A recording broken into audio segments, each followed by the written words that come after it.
The Trump administration working to develop more domestic minerals to power the American economy and not rely on China. Joining me now in this Fox Business exclusive is the Shield of the Americas Special Envoy and NovaRed advisor, Kristi Noem. Kristi, great to have you. Welcome back. Thank you, Maria. Congratulations on this. Tell us more about what you're doing for NovaRed. Well, NovaRed is a very important company in Canada that is doing exploration for critical minerals in a new way. They're using AI to go out there and put data sets together to make sure that we're locating the kind of rare earth minerals that we need in order to secure America's future as well. We currently do bring in about 17% of our critical minerals and copper from Canada. We want to continue to build on that relationship to make sure we're doing business with those that are closer to home and that are friendly countries in North America. Yeah, I mean, look, the need for critical minerals is not lost on anybody. We understand the fact that China does the extraction and then the refinement of these minerals, which are so needed because we're using those in the military. Yeah, the vast majority of the refining gets done in China. And so we're dependent on some of those critical minerals in the United States. A lot of it comes out of Chile as well. And so we're going to continue to build on relationships to make sure that we're addressing that and bringing that refining capabilities back here at home with the resources that we need to build on some of the initiatives that President Trump has been so aggressive on. You know, he has been aggressive on making sure our supply chains are secured. We're not vulnerable to other countries who aren't friendly to us like China, and that we are standing on our own 2 feet when it comes to our critical infrastructure. So I wonder if this whole sector is going to be part of a new deal that the president does with Canada. Right now, Jameson Greer was on with us just the other day, and I know that they're working on a bilateral with Mexico and another bilateral with Canada. So the critical mineral story part of it? Yeah, that is correct. Absolutely. Those discussions are ongoing, and they're important to our future. As you see AI getting developed, copper and these critical minerals are necessary for the build out on data centers, for the transmission, for cooling resources. All the electrical grids are dependent on these minerals to make sure that we can utilize the assets that we need. And a lot of our defense systems are highly reliant on copper and these kinds of minerals to come into the United States. So the agreements we have with Canada and with Mexico will make us more secure with our neighbors instead of depending on those across the world. Very good. And I saw the president with the Prime Minister of Canada there at the G7 this week, where they both are. Now, Kristi, when you transitioned out of the DHS role and into this new role, the Shield of Americas, it was a new initiative that the Trump administration created to advance national security in the entire Western Hemisphere. Tell us about that role and what you're hoping to accomplish there. Yeah, in my conversations during that time with the president and with Secretary Rubio, it was about taking the knowledge that I had used at the Department of Homeland Security for the last 14 months and using it to help our neighbors in the Western Hemisphere. We have 13 countries right now that are signed up in an agreement on the Shield of Americas, and my advisory role is to work with them to build out border security, to deal with migration issues they may face so that we can stop mass migration before it impacts our southern border again, and to fight the cartels, to go out there and make their homes safer and to make sure that we're fighting those narco-terrorists that have impacted them and their families. But then also, Maria, a big part of this is bringing American industry and businesses to these Shield countries. Instead of saying to them, don't do business with China, and then they have no other alternative, my job is to make sure we get American businesses down there to be those investors and those partners that these countries need to really help their economy and to help their families that live there. And it was an important role. You did such a great job helping to secure the border. You were very visible out there as DHS Secretary, ensuring that people understood the dangers of a wide open border. Tell us how that's going in terms of now working in a different role to really do similar things in terms of securing America. Well, it's been interesting because a lot of these countries saw what we did in the United States, and because we told our story so well, you know, we stopped a lot of the migration before it even got to our southern border during that time. Because we were enforcing the law and people knew that our border was closed, some of that migration stopped in these other countries from people that were infiltrating our country. Now they're dealing with some immigration issues. They want to have that same kind of stance and security for their people. And so having the ability to be a known entity to them and to work with them and tell them what President Trump has done and the changes that we enacted really is helpful for them to create more opportunities in their countries as well. So we've got great partners throughout SHIELD, and those that have suffered in the past from migration that has really hurt their families that live there, they're reliant on that partnership. Well, I mean, it was important for the president to come up with another role for you to keep doing what you were doing in that regard, and we appreciate that. But Kristi, that was a tough couple of days there. That was a tough couple of weeks after that hearing in Congress, where you were on the hot seat answering questions. What do you want to say about that? Do you want to say anything about the president's management in terms of dealing the way that he dealt with it?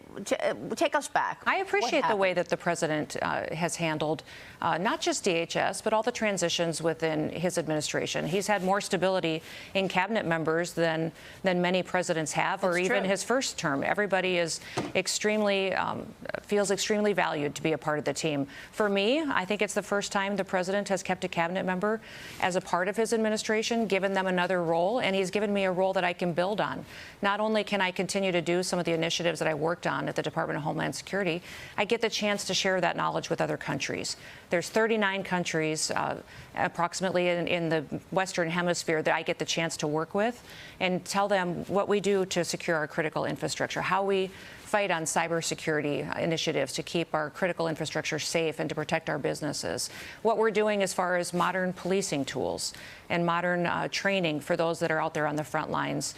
We've had many countries come to me and say, tell us how you did that. Tell us what companies we can do business with. We want to do what America has done the last year and a half. When you were in that hearing in Washington, do you think that was the beginning of the plans to change your role? Well, I know it seemed that way to the American public, but the president and I had been talking about it for about a week or two before that. We knew there might be a transition, and we had had conversations about it. And I'd also talked to Secretary Rubio about that previous to those events. So I appreciate both of them wanting to keep me a part of the team, recognizing the valuable asset and knowledge that I have that I can bring to the table. And my chance to be involved with this administration to do good work, I think, is really important to the Western Hemisphere. How surprised were you when you first got to the DHS role, when you saw the number of people who actually entered the country illegally? I mean, what was your reaction when you first started understanding what had taken place in the previous few years? I would say that my first reaction was we didn't really know how many people had come into the country. It was millions. Says it's 20 million. Yes, it could be. Absolutely. There's no indication that he's wrong on that at all. He could be exactly right. The other thing was how dysfunctional the department was. It was many times most of the employees were not in work or able to do their jobs. They were diverted off into different political vendettas in different areas. Cleaning up the department was difficult. There are a lot of good employees there, but many of them were not allowed to do their job. You know, FEMA was a mess, not responding to people based on their disasters. That's under the Department of Homeland Security. We train all of our federal law enforcement officers running the Secret Service. We also have CISA, which is in charge of cybersecurity operations and maintaining our critical infrastructure. So there was a lot to do, and very proud of how we got that department back on mission, enforcing the law and making sure that America was safe. That was a tough mission. Yeah, it was a big one. Yeah. And it's a good one. It's for me, every day I had the chance to get up and do something that mattered for the future of our country. How's Mark Wayne Mullen doing? I think he's doing a good job. Yeah. He's got a lot of help, and that's wonderful. I mean, the department was largely people that you put in there. Did he inherit the team around him? You inherit quite a few people that are in federal government for a long period of time, and then you bring in some politicals, and the White House is always involved in that too. I think Mark Wayne took a handful of his own people from his Senate staff, and then the rest of the politicals that are in the department came as recommendations from the White House. But we had fantastic people to work with when I was there, people that really understood what President Trump wanted to accomplish and got up every day ready to do it.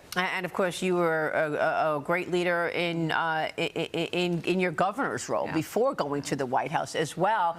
What's your take on the upcoming midterm elections? Do you think the Republicans are going to lose the majority in the House? Do you think that voters understand the accomplishments of this administration? I think they do. They're recognizing the results that President Trump is delivering, even with this Iran deal that is coming forward now for peace. That is going to resonate with the American people. We're going to see gas prices come down. We're going to start to see the economy kicking back up again. That'll be very helpful going into the midterms. Our challenge always, as elected officials, is to go out there and be normal human beings, go talk to moms and dads about how much you care about their kids having a future in this country. And if we lose this country, where will we go?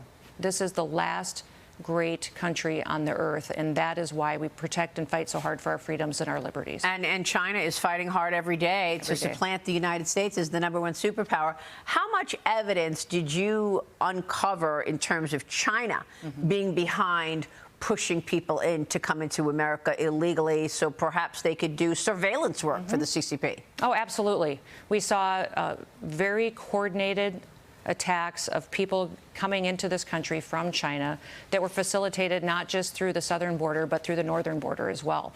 Countries that I have worked with in Latin and South America have told us how they had Chinese operations set up for people to fly into their countries, almost like a travel agency would be.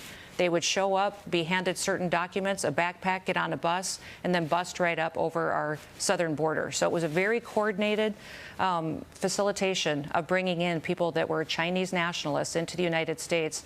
And overwhelmingly, the testimonies have been that they were the same age individuals, young, mainly men, some females, but very much a coordinated attempt to get individuals into our country to change our country. And is China working with Mexico in terms of the drug trade, getting drugs into America? They have facilitated that. I wouldn't say necessarily we found ties to it officially right to the government, but absolutely Chinese businesses, those tied to the CCP, those individuals working with the cartels to make sure that the product gets into the United States. And remember, China has a thousands-year plan to destroy the United States. They don't just build up their military. They don't just manipulate their currency, harm us with trade practices. They have a plan to kill our country from the inside by killing off our next generation of Americans. They will use every tool that they have, and that's what that fentanyl and drug trade brought to China that was a benefit to hurt America. Wow. Well, you've seen all of this up front and close, and we appreciate that information. Kristi, good to see you. Good to see you too, Maria. Thanks so much. Kristi Noem joining us here on set. Stay with us. We'll be right back.